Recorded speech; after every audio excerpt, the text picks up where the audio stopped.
Ibang panahon ngayon, hindi kayo nakakahalata. Ang tindi ng init ngayon. Hindi nyo nararamdaman.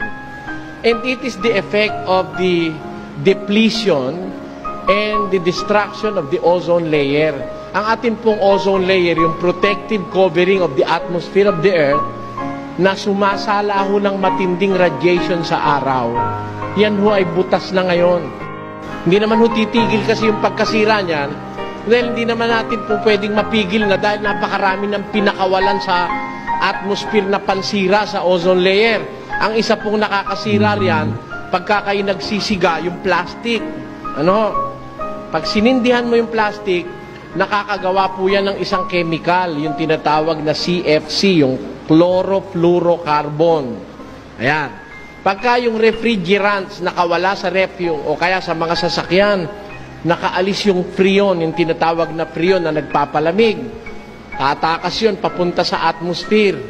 Maninira po yun doon. Alam nyo kung kano ang sira? Bawat molecule po na makalabas na CFC, bawat molecule niya, sisira siya ng 100,000 molecule ng ozone layer. For every molecule of CFC, it can destroy 100,000 molecules of the ozone. And it will stay there, destroying continuously the ozone layer for the next 600 years. Yung pinawala natin ditong CFC ngayon, hanggang sa susunod na 600 taon, maninira yun dun sa ozone layer. Yan ngayon ang nagpapainit ng ating mundo. Mainit po ngayon ang mundo dahil nabuhay ako nung panahong 1940s pa.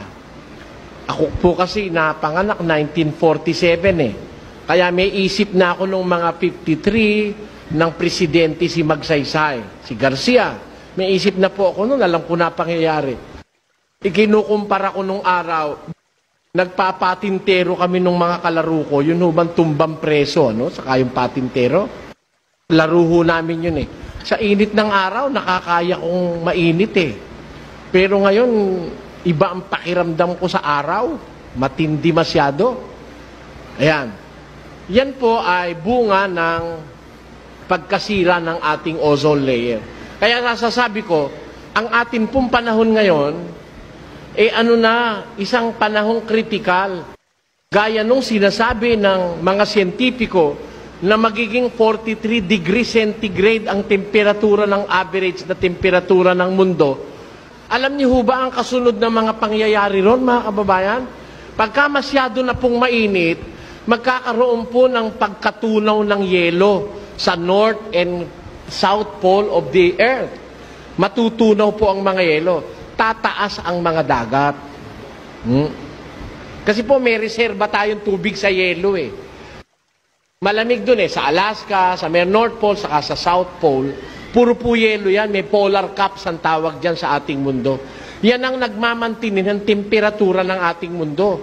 Pag masyado na pong mainit, unti-unting matutunaw yan, tataas ang mga karagatan, liliit ang mga kalupaan. Makikita nyo ngayon kung ano epekto niyan. Hindi ba?